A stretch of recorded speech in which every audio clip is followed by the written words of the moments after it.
My name is Louise Nunga. I am a serial entrepreneur. I have a food business called Auntie's iFoods, and what we do is we have packaged African cuisine pastries, and then I have a beauty business, a hair braiding business, which is a mobile app where you can come on there and book an appointment, and we come to you.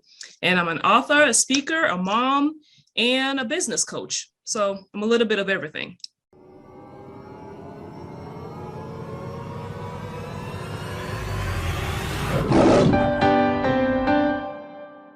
Hey, it's Kellen, and today on Diversified Game, I have my friend. I've had her on before, and Louise is going to give us the game on what does it mean to do business, and whether it's conferences or creating other companies or finding factories in other parts of the world. Just give us the game on that, because she just came from the Dubai Expo, and I had to tell her while she was in Dubai, please make sure you let people know on social media why you're there, so they don't think you're just an Instagram girl in Dubai. Because a lot of you, male and female, give me those comments. You're very biased when it comes to women, especially African Black women in Dubai, trying to enjoy their best life and think that everybody is a 304. And that's not the case. There are a lot of them there, especially in the church house and in politics and whatnot. I went there. let's talk about it. This is early, Kellen. Slow down a little bit. You went there direct. I got to talk about, man, some first ladies and some deaconess too. And then they don't have to go to Dubai. They go to Italy. I just told on some of them. Sorry. But let's give the game. Tell us about your trip in Dubai. What did you learn? And, how did it go? So I went to 3 countries. Actually, I think we're going to be discussing a little bit of Togo, Lomé, Togo, Accra, Ghana, and then I ended up in Dubai. But it was actually very fun. It was beautiful. It was relaxing. It was very interesting to just see how I want to say another country that has a totally complete different set of belief system than we do here in America, and how they just go about their daily life. So it was very interesting. But I did take notes down about each country, and I'm just going to give some tips on what I kind of took notice of as an entrepreneur, as a businesswoman. And I was kind of doing my own Christopher Columbus type of situation, minus the trying to steal people's land and stuff situation, but trying to figure out like how, what other opportunities are there for a business owner to explore outside of America. So I tried to at least visit some countries in Africa, West Africa, and then try to also do Dubai. Okay. Now, you threw in Togo. Mm-hmm. I know, Ghana. As an Anglo, in Ghana, but as an Anglophone, I know your French is, how was your French? How did it match up? Absolument magnifique. Okay. So there's no barriers. Right. Many people look at Togo and they say, what a small, beautiful country. I'd love to go, but, I don't speak French. My French is terrible. Would you say that you need to know French in Togo or need a translator if you want to do business there? Absolutely. So that was one of my cons that I had on my list, is the fact that it is a French-speaking country. I had the advantage because I come from a bilingual country of Cameroon, so I'm able to maneuver easier. It still was a little bit difficult because, of course, I don't speak French every day, so I still had to kind of get help with certain translations. But for the most part, most people even there are also struggling to learn English. So even the low-income people there at least know a few words here and there. A friend of mine who is Anglophone is married to somebody from Togo, and he speaks fluent English, and most of the people there are not completely where they don't know even little words on how to function in English. So, because the world knows that English is the main language that you need to learn if you want to really succeed in anything. You have to know some level of English. So it is a barrier, but there's ways to go about that. It wasn't, the good outweighs the barrier of them not being an English speaking country.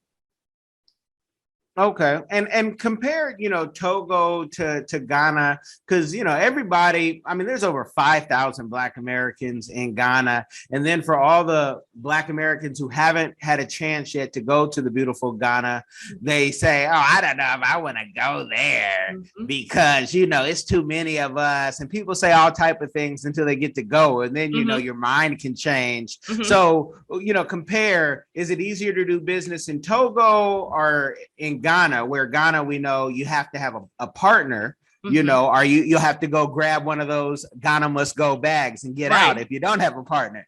So talk about the differences. So that was a beautiful part about me really going to 3 different countries, literally within 6 weeks, and really comparing and really seeing the little, because you can only do so much research online, especially if you're trying to study something in Africa. We don't document a lot of our stuff back home.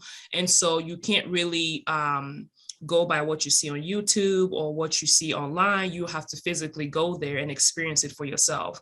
And what somebody else sees may not be what you notice as well. So for me, a lot of the things that I noticed to another person might not be important, but to me, it was very important for me to relate it to my personality, to my way of doing business. So that was very important to me. So for me, I landed in Lomé, Togo.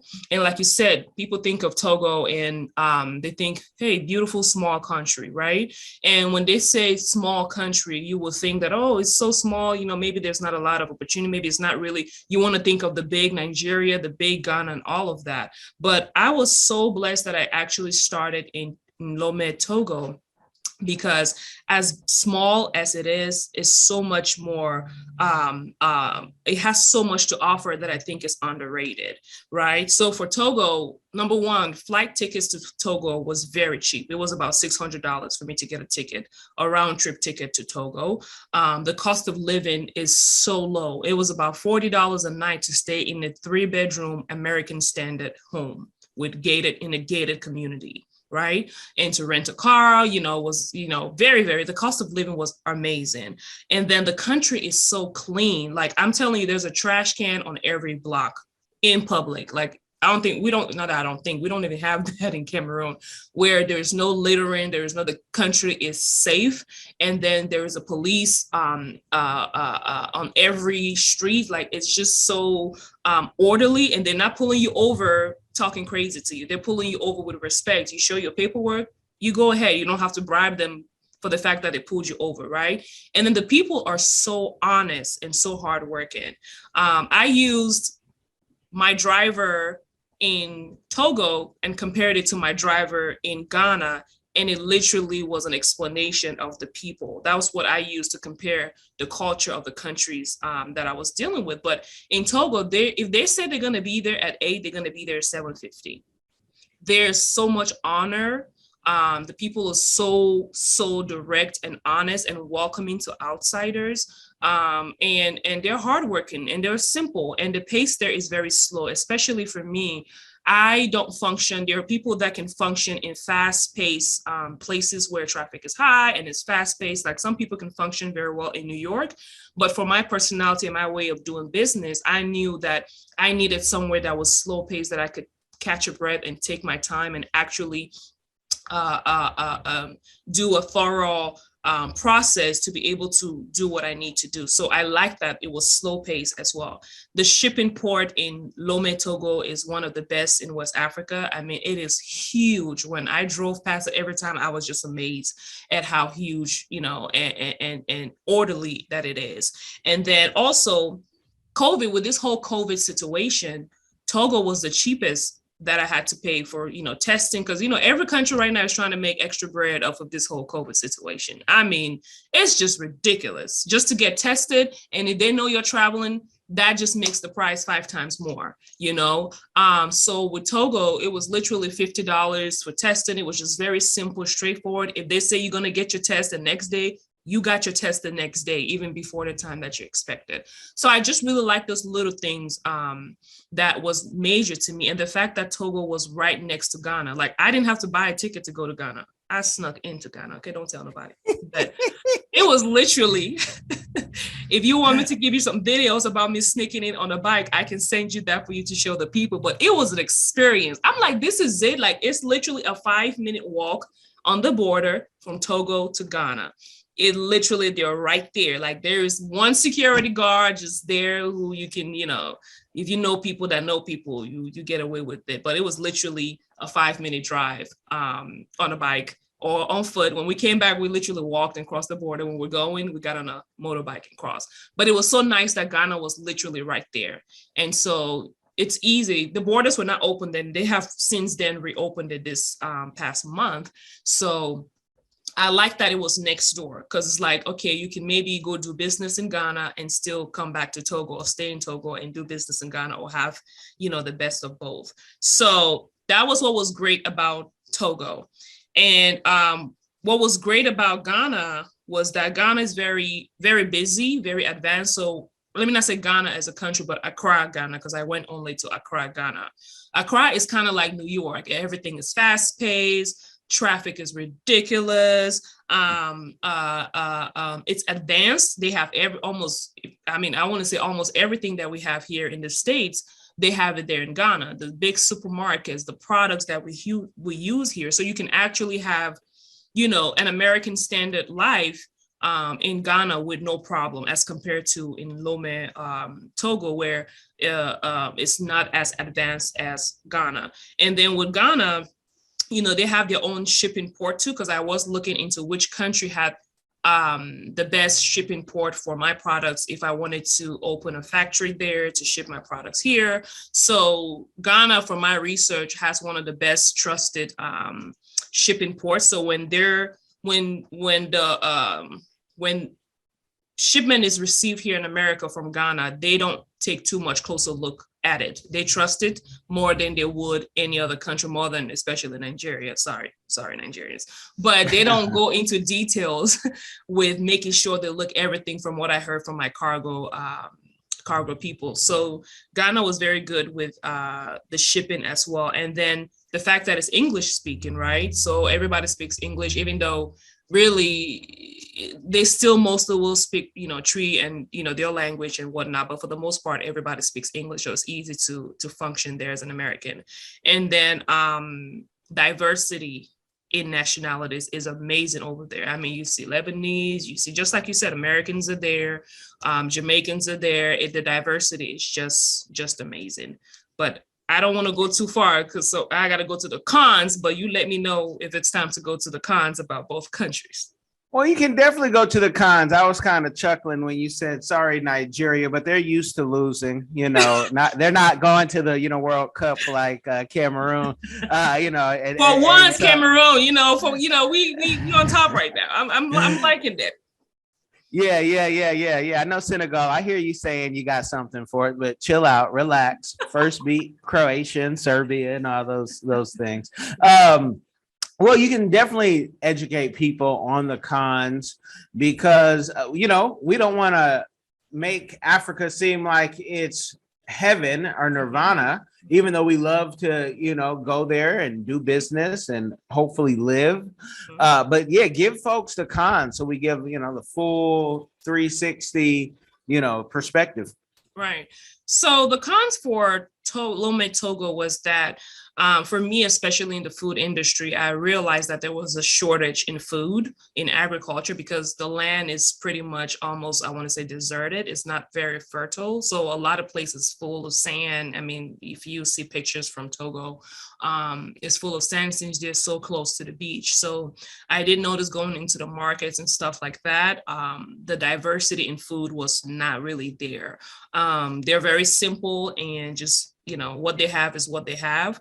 And then, of course, they're French speaking, so that's a disadvantage as well. But again, you can get around that. And then the population is very small. There's no diversity in the population as well, like not too much, except, the people that are coming in there to import goods and they come in there for a period of time, or the ones that own the big, supermarkets and stuff like that. But as far as diversity as compared to Ghana, there was not a lot of diversity of immigrants, unless it was like Nigerians who were next door, or a little bit of people from Benin, which is next door too. And then that's about it, a small population, because I want to say, is it 3 million population or something? It's very, very low. So depending on what kind of business you're doing, you have to also take into consideration what your target market looks like, and the amount of money you can possibly make there.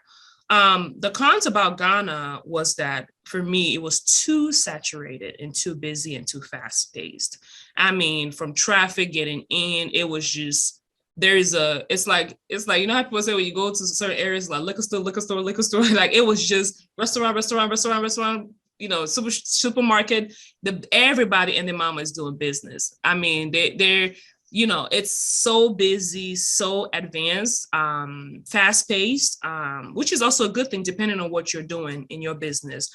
And then another thing that I didn't really like, which I was hoping for it to change my perception, since I have kind of been in the Ghanaian community for a couple of years now, was that they're not very direct, and they're not very intimate with outsiders. Now, on the surface, they're welcoming on the outsiders, but I have family that lives there who are Cameroonian that went there for work, and they were just expressing how they've never had one of their Ghanaians co-worker visit them. They've had their Lebanese co-worker. These are doctors who are well-to-do, beautiful house and everything. And they've been there for years, and they've never had, and they've had parties, they've had dinners, but they've never had their Ghanaian co-workers or friends visit them or accept their visitation. And they as well have never been visited, invited into their Ghanaian co-workers' home. So everything was kind of surface and not very intimate. And I realized that that's something also with Ghanaians, where it's like on the surface, they're open, but they have their guards up with outsiders, which can be very detrimental to somebody who is seeking knowledge and somebody who is seeking advice and direction. It can be very difficult, because then unless you have somebody that you partner up with, like you mentioned before, you can't even do business there unless you partner up with a Ghanaian as the face of the business before you can really register your business, which was shocking to me, because with the 400 return slave something thing, I thought it was so easy. You just go there and they're giving everybody passports or double citizenship, and you can just register your business, and it's just da-da-da, but it's not what it is. On the surface, it was something else. And then, right. It was great PR is what right. It was. Right. Kudos to Ghana for their PR. But you know what that could be? And it could go back to the old thing. I could understand why somebody from Ghana would not want a Cameroonian in their house. I could really understand it. You guys say, yes, because they don't want a Cameroonian coming there judging that jollof rice and showing them what it's supposed to really taste like. Hold on, what's up with this rice? I disagree. I like me some Ghana jollof now. I really do. It does not compare. And you're being nice you're not just being nice, you're almost on the border of losing your Cameroonian passport, because there's a reason why Ghana and Nigeria always battle each other. They don't want any smoke with Cameroon or the originators, Senegal. I got y'all. Oh, Senegal. Yes. Yeah. No. That's top. Senegal is number one in my books. But I do like Ghanaian jollof. I don't know if I was just trained because, I was in that community for so long, but I do like it because with theirs, they add all the condiments and the salad, the spaghetti and it's just different for me. I guess because I'm used to, you don't ever know what you got at home until you do. Well, it's better. You know why you like it? Because it's better than the Nigerian. That's why. And that's not even a debate. Hey, Nigerians, you can do a lot of dishes, but that's not the one that you get to win on. Hey, I'm getting pepper stew. I'm gonna get I'm not okra joining soup. you in here. I mean, Nigerians are my number one customers for my product. Okay. So I am not joining you on that. My Niger people, we are together. Okay, your jollof is still on top. It's okay. It's still moving. I'm not selling myself out. Hey, you got to say what you got to say. I love my super ego. Some of that blood is in me as well.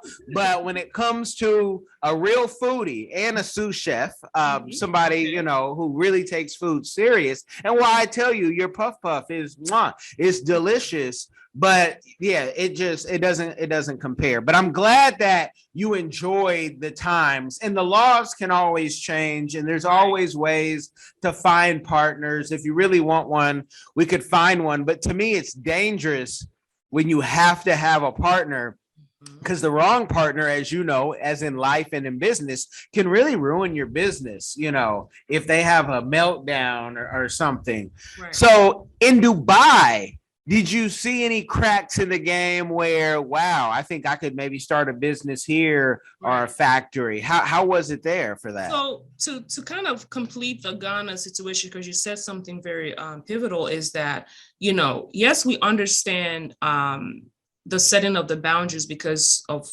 whatever reason, culture and stuff. And I don't think it's something that the laws can change, because it's more of a cultural thing. So even if the laws were to change and whatnot, it's still very hard for an outsider to easily break through. Even if they were giving business license to everybody, you still don't live there. You would still need the locals to help you to know where to go, where not to go, what to do, what not to do. But if the locals are not very direct, where like my driver in Ghana, hey, be here at 8 a.m. I don't hear from him. I call. I literally had to chase him down before he got there 4 hours later, and was like, oh, traffic was so bad. I'm like, I know traffic is bad, but not 4 hours later. And then come to find out he was doing something totally different, So with little things like that, it can set you back in your business, because imagine if that was a delivery or a delivery truck that was carrying my product, and you say, I'll be there at 8, and every single day there was an excuse, Meanwhile, in Togo, if they say I'll be there at 8, they're there at 7:50.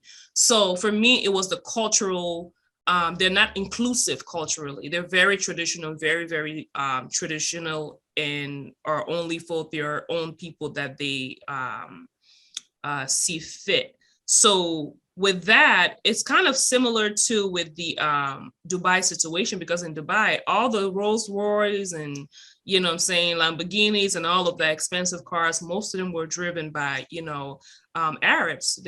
I didn't see an African or Black person really, really living that high-end life. So it's almost like there's a cap, especially if you're an immigrant, especially if you are African or Black, you know what I mean? Like the area that we stayed in was considered like, the high-end area. And then you had to take a taxi, which is so expensive. It's the same price as taking an Uber in America, but you had to take a taxi 30 minutes to go to maybe the market or the low income area and stuff like that. But there it was scary, because that one is literally openly, you're not really open. They're openly not very openly welcoming, if that makes sense, to Black people, if that makes sense. No, it makes sense. Unless you're a tourist. Now, if you're a tourist, you're coming to spend money, absolutely. No problem. But as far as me really comparing success with Black people, all the Black people that I came across, especially the African immigrants, they all stayed in one location. They all kept their heads down. Most of them were taking the metro, train, which I took, which is beautiful, by the way. Their metro station is, oh my God, I felt like I was in a limousine. So for me, Dubai is a little bit sketchy as far as registering a business there, because they also have the same rule as Ghana. You have to be in partnership with somebody who's Arab to be able to start a business there. We visited, some African grocery stores. I didn't even know they had African grocery stores. That they have some African grocery stores. We visited Kiza restaurant, which is amazing and beautiful, and the structure and the order was amazing. But it's very, very tiny, and which was surprising, because they say 60% of your population are immigrants, either from India or Malaysia or Africa and stuff like that. So the Arab is actually a smaller population, but they live in the best life, So for me, that was a little bit.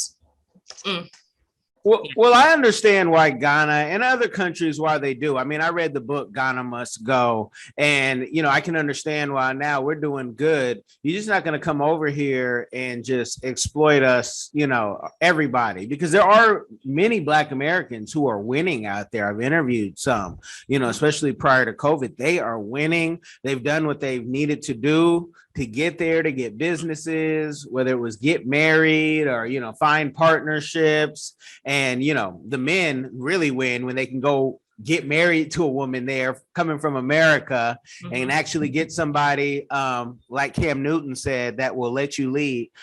I'm being funny, y'all, but because can't nobody let you do nothing if you're a real leader. Right. You just lead. But yeah, but they surely, may listen more on the surface, especially after that bride price is paid. But but now with your travels, I'm glad we're talking about it. Do you have any plans on blogging about it, putting it on your own social media? And you could always put this on your social media. I'm gonna go kind of. Yeah, I'm gonna go left field, so I don't know how much of this. You're like, man, I'm not trying to have everybody know that, Kellen. But how are you going to take the next step from what you learned? What's your next action that you're gonna take from everything you've gathered? So for me, that those trips, I'm still marinated on everything that I learned, and I actually, tasted different food products that I'm like, oh, this would be good to be a product. And then I visited different food manufacturing companies there to compare how they look, what is your process and all of that situation. And I'm just chewing on it. I think for me is that I had to compare which country would be a second base for me in Africa. And so far, Togo is looking pretty nice. And so that's what I really wanted to know is that if I decided to open a business, where will be the safest place or the easiest place for me to start and then expand from there. And I think for me, Togo is easier. Cost of living is low, tickets are low. Ghana is right next door. Burkina Faso is right there. Ivory Coast, everything is, within reach. And then Ghana is amazing for distribution because they have the population and the diversity. And for my products, for an advanced product, Ghana would be more open than Togo. So with that information, I'm actually just trying to marinate on it. And then just because some things you have, but not for this season, you have it for your phase 2. So the phase 1 was going there, doing my research, and then phase 2 would be, okay, now in this season, we're ready to start, a second branch in Africa, and we already have the information firsthand. You had said something that my kids had said when we were getting our citizenship in Sierra Leone, and never forget, Sierra Leone is not too far from any of those places too. But you talked about Togo being so clean. And my kids were like, when they were asked on radio, which one do you like, Cameroon or Sierra Leone? They're like, Sierra Leone, it's clean and this and that. What do you think Togo is doing to keep their streets clean? Because, don't get it wrong. If you go to Bastos, hey, everything is beautiful, right? And picked up, which proves that Cameroon can have clean neighborhoods. But what is Togo doing that Simeon is not doing, that, much of Yaoundé is not doing to keep their streets clean?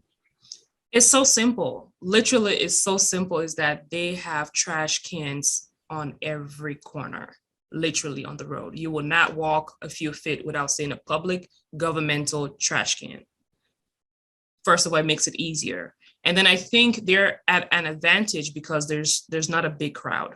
So, when somewhere is crowded, you can only, unless you really, really keep things in order, it can kind of get a little bit off guard and whatnot. But the fact that they walk at a slower pace, and then there's availability, because in Cameroon, there's no trash. You literally will be looking for a trash can to throw your stuff. It's that simple. So I think if we have more trash cans by the roadside, and then they clean. So every evening they have a cleaning crew that cleans the streets. So that's it right there. Because you can have the trash can, somebody has to pick them up.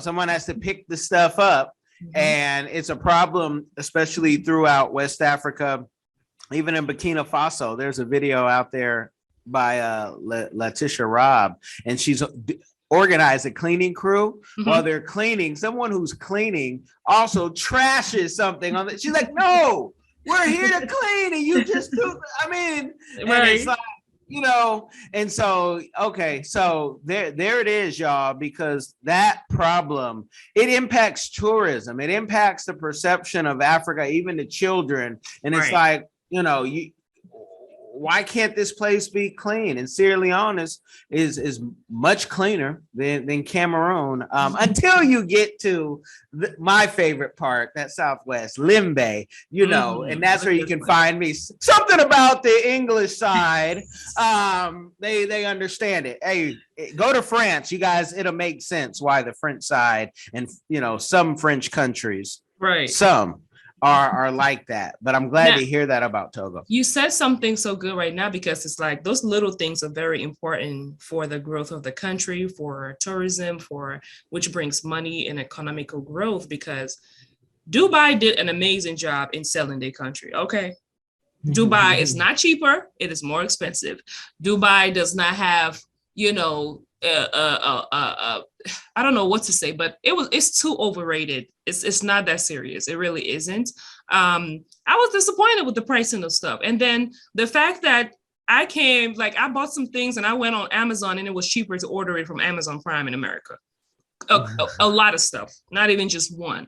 I was pissed. And that's because also they don't have any regulation on pricing in the markets. It's just like Africa, where everything is bargainable, which can be a good thing if you're really good at bargaining and you know your price point. But for somebody who's coming there for the first time and don't really know what things are supposed to cost, they at my money good. They did really good the first few days. And then the fourth day I was pissed and I went in there wounded, okay? Because they're telling you, no, the quality here is better, but it's not. It's the same thing. So they've done a great job at advertising and promoting tourism, where even with gold, you know, like gold, the gold market and all of that, it's not that it's so much cheaper than buying gold anywhere else. It's just that they're really hyped, you know, everything in Dubai, and they have it looking beautiful. It's beautiful. You come there and it's like, I felt poor in Dubai. Okay. I felt like I was from the ghetto, and I ain't got no business in Dubai, because everywhere is high rises and Rolls Royce just passing, the 2-door one, not even, you know, the 2-door coupes and the cars. It's just, they got money. So they make you feel broke, and then you spend more money and then you leave, but you can't really make that amount of money back in Dubai unless you're coming there to buy. The only thing that is cheap in Dubai, let me set the record straight, is the kaftan clothing. Okay. You know, the women, the jewelry, clothes one, and the men, the dressing. Everything else is almost the same price or even more than buying it in America.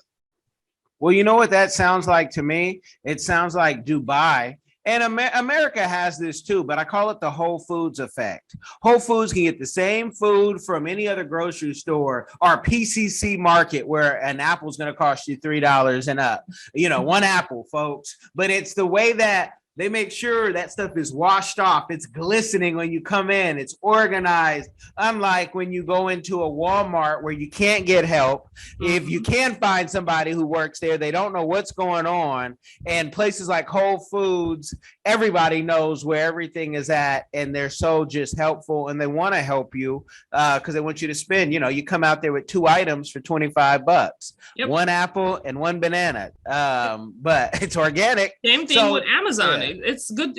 Then again, we call it, you know, in the business world, hey, that's good. That's good marketing strategy or good business and whatnot, because Amazon for vendors is a beast. Now on the back end, as a shopper, love Amazon. As a vendor on Amazon, I don't like it, but we're forced because of the hype and because of the, you know, the advantages of being on there and getting that credibility. But since you're going to share this with the audience, I'm going to tame the tongue privately. We'll have a conversation about that, because Amazon can do no wrong. But the vendors have to understand, and sometimes you have to, people hire consultants for that.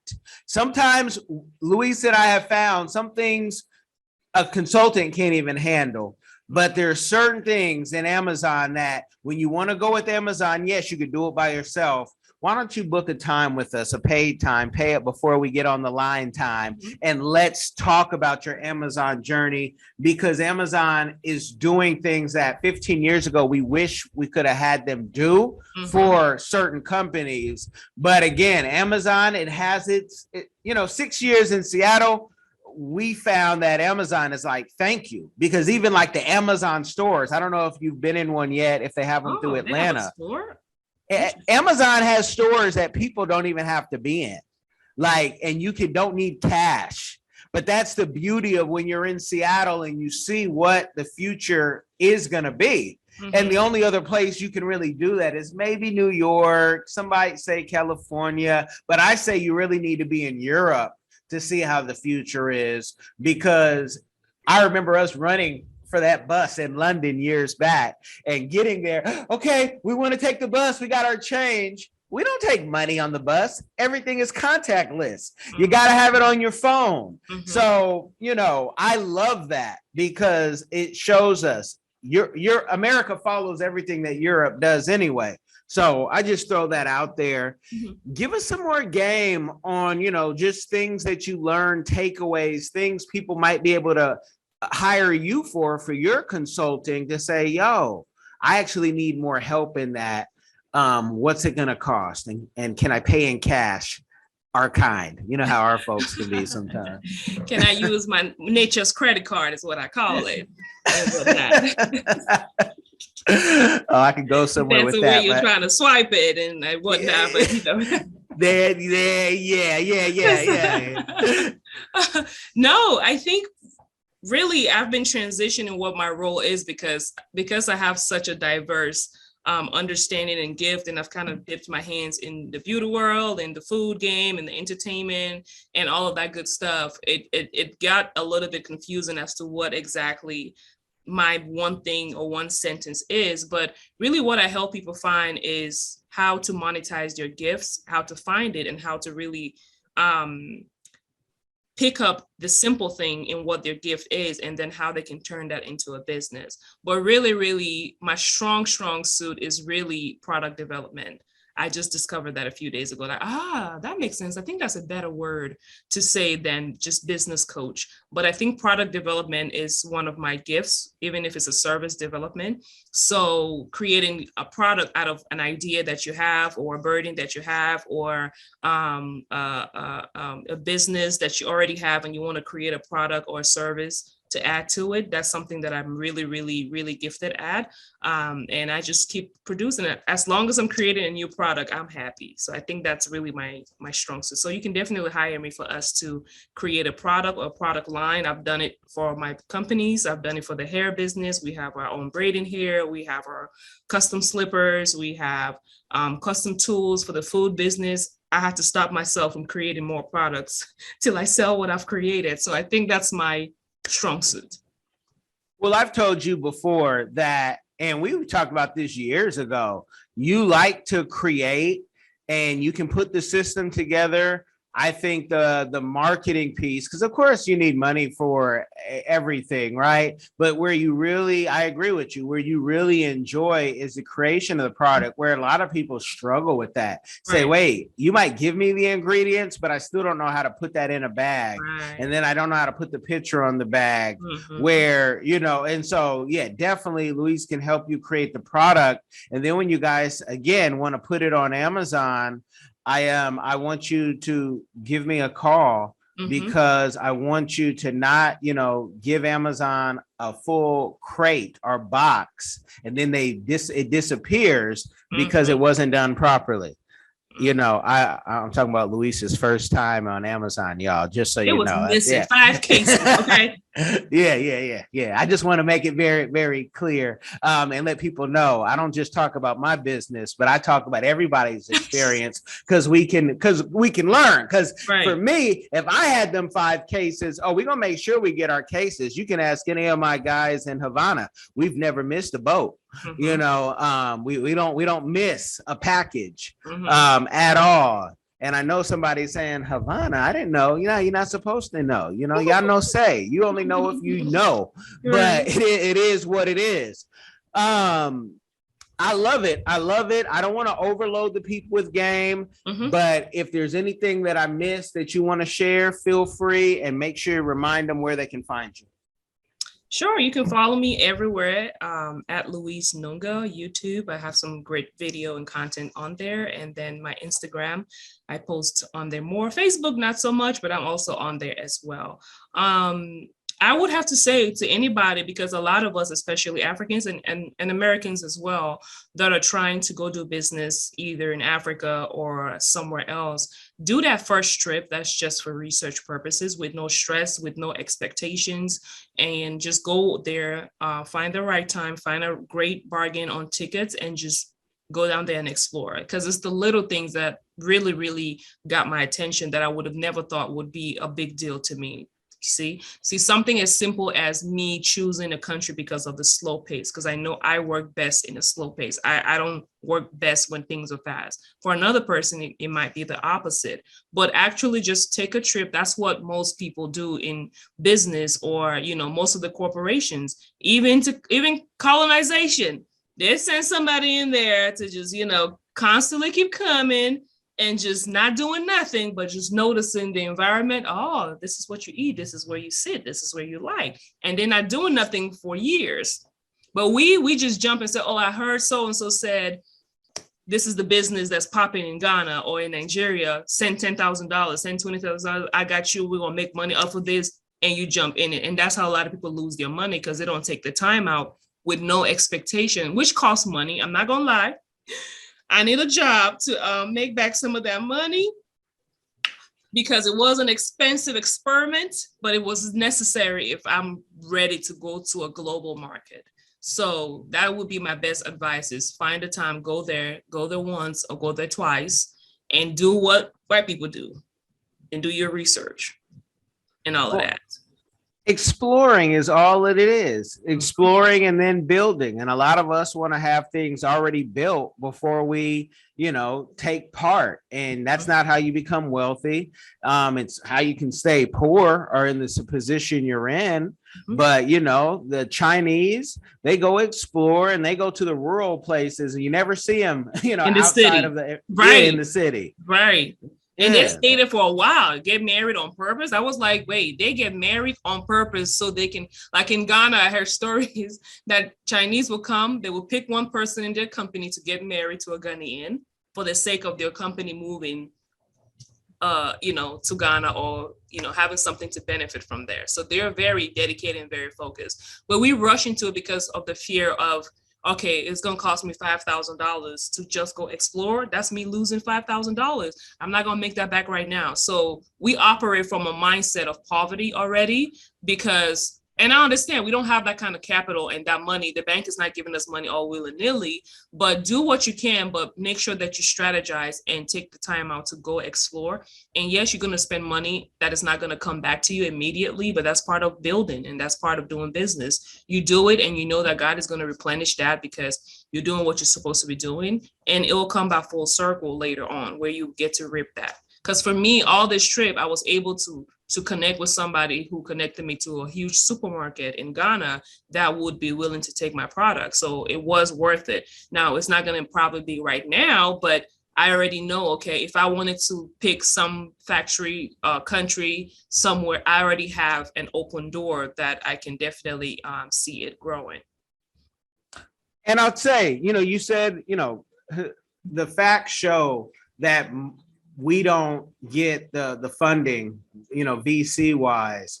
But what we have to do is we have to know how to ask, where to ask. A lot of us don't read books before going to VC or angel investors. Again, Seattle spoiled us, where venture capital is not our problem, because we've said no to, you know, even with clients, millions of dollars. But the fact is, you can't come and say, I need help with my hands out and have nothing to offer. No pitch deck, no business plan. You haven't built a true team. So no venture capitalist firm, which Florida funders here in Florida, y'all, if you are in Florida, hey, holler at, you know, the application is easy to do, but, you know, I'm one of the small, many members, but when I see people go after capital, I see the difference. And if you don't speak the language of VC, which is make me, 10x my money at least. You're not going to get anything. And our people globally, we want our handout and we want to feel like we're owed something and we're not.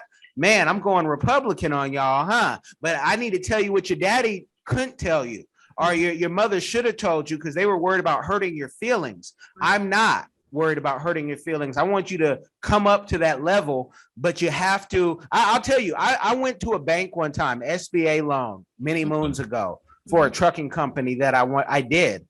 And they didn't want to deal with the SBA. But I went to like 2 or 3 banks. By the third bank, I got somebody who actually knew me from church, and he happened to look like me. But he was like, I don't want to go to the SBA either. I'll just give you the money. You're good for it. I know you'll pay us back. When you said I paid them back early in 3 months, but it's like you have to put in the work, and too many of us, you check your WhatsApp right now. Either somebody died, somebody was born, and somebody wants something from you to contribute. Get out of here. I don't have to contribute to your life when I'm trying to contribute to mine. No one told you to have 4 kids or 5 or 6. Family planning is important. So I just throw that out there for those who need to hear that. Again, you come to us. Louise is going to be nice. I'm going to try to be as kind as I can. But if I see you making life decisions that are poor, I have to hit you over the head like I was hit over the head. And I think for us, to piggyback on what you're saying, it's very true. I'm guilty of that as well. And I'm trying to put myself in that position for everybody else, is that what I'm noticing is that, and I don't want to make it a Black thing or an immigrant thing, but it does play a lot of factor, because we have more distraction culturally as a Black people than the average Caucasian person. And it's even more when you're an immigrant, and distraction can come exactly what you just said. It could come with the way we were raised thinking about child planning and having kids, the way we were raised that you have to send money back home and you got to work, and the way we're raised into thinking getting a job is the only way. So it's like there's so many moving pieces that until you find that lane and until you remove all the distractions, my biggest problem is really removing distractions. And they come in small form, big form, medium form, but most of the time it's those small things that add up. And then my day is so busy, and then this person called and said your auntie did this, and this person said send money back home. They went to the hospital and they did the surgery the first time and it didn't work out, so the next time. So at some point you have to become selfish. Like there's some phone calls that I'm just like, listen, if the Lord is trying to take you home early, I don't send money 3 times for that surgery in Cameroon. We ain't got a medical system. It's non-existent in Cameroon. So I can't kill myself at this point. So you have to get to that space where you literally sound selfish so that you can actually focus on your purpose, because you can only go so far where you can even help people more if you're constantly being pulled back by this, by that, by baby mama, by baby daddy issues, by family, by my mother did this and my father. Like for me, that's been, a very big emotional drain that can be a distraction. And then you're expected to not show it, and you're expected to still work hard, but we have too many things thrown on us that by the time we want to uplift those things to focus and get to the source of it, a person who doesn't have that from a different culture, they know, okay, high school, college, parents don't pay for, your college, or parents don't help you, for your down payment for your first house, or, they don't told you, hey, have 1 child, or make sure that you can afford, 2 children by the time in this income bracket, so it's easier to think and be focused and get the time to actually say, okay, I'm just going to focus on just my business proposal. But you can't focus on just the business proposal because clients are not buying the way, marketing needs money, and, you still got to pay your bills, and you still, so it's a lot of moving pieces that we have to be aware, which is what you're doing, is that you have to be aware of those moving pieces so you can be even more determined to remove all those things and do things differently if you want a different outcome. How do you deal with that? And I know you don't have to go so deep into your family, but how do you deal with people? Every time you come from Africa, you make new friends. You got somebody who thinks maybe this is my shot, right? And I can get something. And I know what I say to people, but how do you deal with it? Because as someone who was born in Cameroon, the expectation is so high, and I have 100 cousins. I won't say how many siblings, but a good amount of siblings on all sides, over 11 on all sides. How do you deal with people always expecting? Because I'm quick to tell folks, I don't owe you anything. You didn't babysit me. You didn't pay no school fees. Like, the people who took care of me that are living are good in life. And how dare you, especially you men, feel like somebody owes you something and you have the audacity to ask me when we don't know each other like that, right? Anything you've done for me, I paid. I paid you for it. So how do you deal with people constantly coming up asking for stuff? This is going to help somebody. So you're saying it in a very nice way, and the way you're saying is nice. I'm about to be you now because you've turned into me. So it's easier because I ghost people. I mean, I'm known for it. I ghost people that we're saying the same thing over and over. It's just not. Your message is just not going to be read on my WhatsApp, but I noticed that it's not even so much the people that didn't raise you. Sometimes even the people that raised you have unrealistic expectations. And I've had to deal with that, where I came to a conclusion that even those that raised me and were there for me and did what they were supposed to do, and that could be even a parent, that could be an auntie, an uncle, or whatever, somebody that even brought you into the country, or whatever the case may be, because sometimes those are the ones that really, really stagnate us in certain things, because they feel like, I did this for you, you owe me. And so every time you're trying to do something outside of the norm, it's like, no, you have to take care, you have to carry me with you. And one of the great things my dad did, God, rest in peace and whatnot, he passed away in 2020. One of the great things my dad did, he really, came to America, traveled the world at an early age. So I guess that's where he got that Western mindset of not setting your children up to carry your burden, and to make sure that his retirement life was his responsibility, and to make sure that all he needed from us was to love him back and honor him back. He didn't need us to take care of him. He didn't need us to go pay for a nursing home. He didn't need us to, he didn't want to move in with us, and none of that. Like, when my dad visited, he would literally tell us, I'm visiting, I'm staying in your house for a set period of time. I can't stay in your house, in your marital home, for 6 months and just stay there and just be comfortable and all of that. So he set himself up where there was that boundary, and he knew that, because if he came and just said, hey, I'm your daddy and I'm your this and I'm whatever, that's still a burden. Even if it's a burden that we want to carry, it's still a burden that if you carry somebody on your back and you're walking, it's, whether you love it or not, it's going to slow you down. So he deliberately removed himself, and it was easy to just function with him out of a space of love. And when we did something, it was out of love and no strings attached. But especially for Africans or whatever, that's not always the case, where it's expected that, okay, at a certain age, you're supposed to carry people with you, you're supposed to take care of at least a couple of people, you're supposed to constantly send money and all of that. So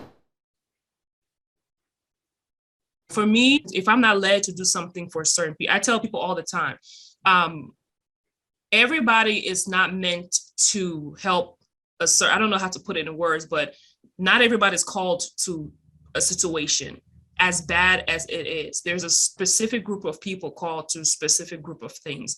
There are specific people that God has ordained somebody to take care of, because he knows your capacity. He knows it will operate from your space of gifting, and it will not be a burden. So for me, I learned, and some people might feel it's selfish, that's okay. But for me, it's like, there are people that I'm called to, and those people, when they call me, I answer.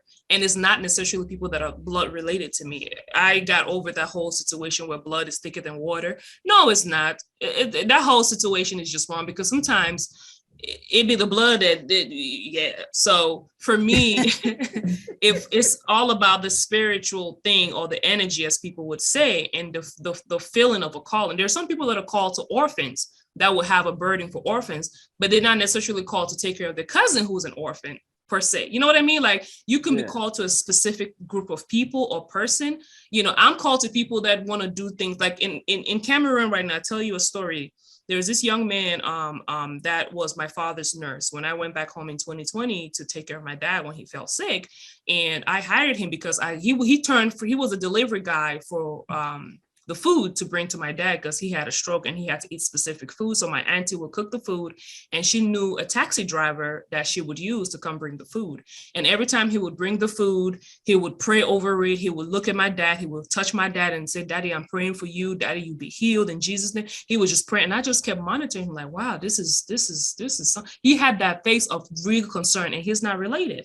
So when we needed somebody to take care of my dad, I offered him the job. I'm like, "Hey, how much do you make with your taxi?" This is okay. We'll double that. Come take care of my dad. He came. He was amazing. He came and he did an amazing job. Something that a family member would not even go to that. Like he did an amazing job. He was dedicated and was not about the money. Like I will be asleep and he's over there. I'm hearing him in the room praying over my dad, telling my dad kudos, like, "Daddy, because my dad couldn't walk, couldn't eat, couldn't do anything. Like he would cheer him on, like, "Oh my God, you sat down today, Daddy. I'm so proud of you. Daddy, you are going to work." Like he was amazing. Now, this is somebody I've never met before. But guess what? When I went to Togo for the first time ever, I made him a passport and he got on the plane for the first time in his life. And I took him to Togo and Ghana. Awesome. 2 years later.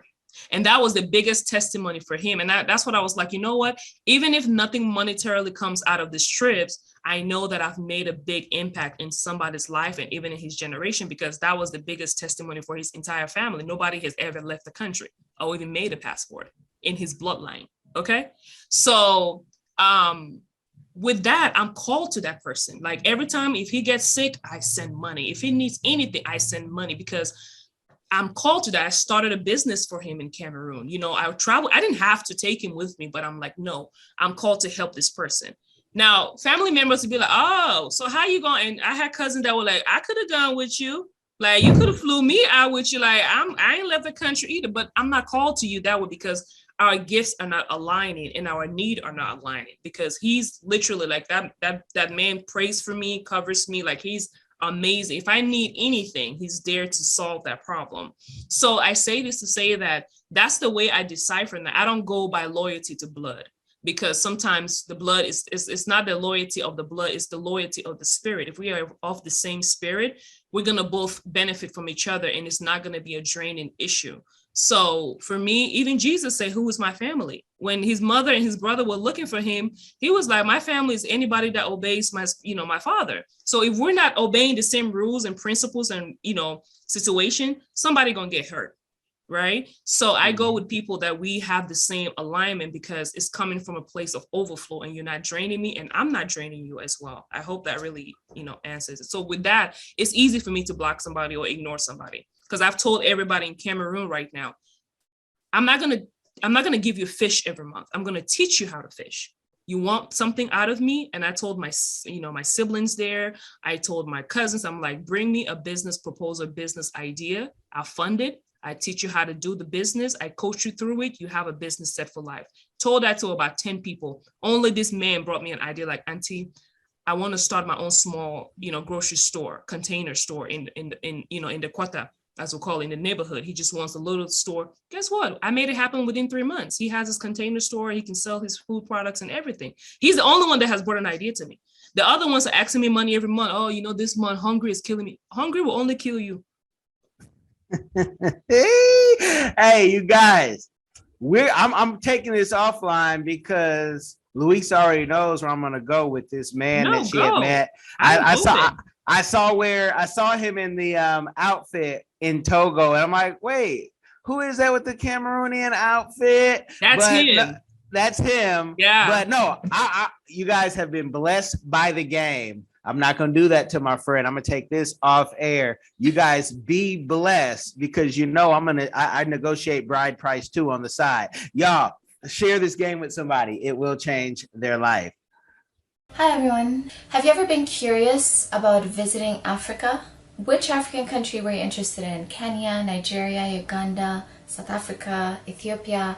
Which country are you interested in? My good friend, KELLEN, KASH, COLEMAN, came up with a course called My First Trip to Africa that'll guide you through this process. It's only $20, and in this course you'll learn about passports, visas, vaccinations that you need before you go there, as well as a budget, how much the trip is going to cost. He also talks about what you should pack, what you should take with you, how you should travel on a budget. Did you know that $100 is worth 1,000 South African rand and over 10,000 Kenyan shillings? So imagine what you can do with $100 back home. I say back home because I'm from Sudan, I'm African, I already know how it's like. I know that, you know, when you convert Canadian and American money, it goes a long way when you're traveling across Africa. So if you're curious, if Africa is a place that you've always wanted to go, always wanted to move there, KASH is the person to ask. Check out the course. There's a little preview you can listen to before you actually purchase it. If you're interested in this course, visit www.diversifiedgame.com. Don't miss out.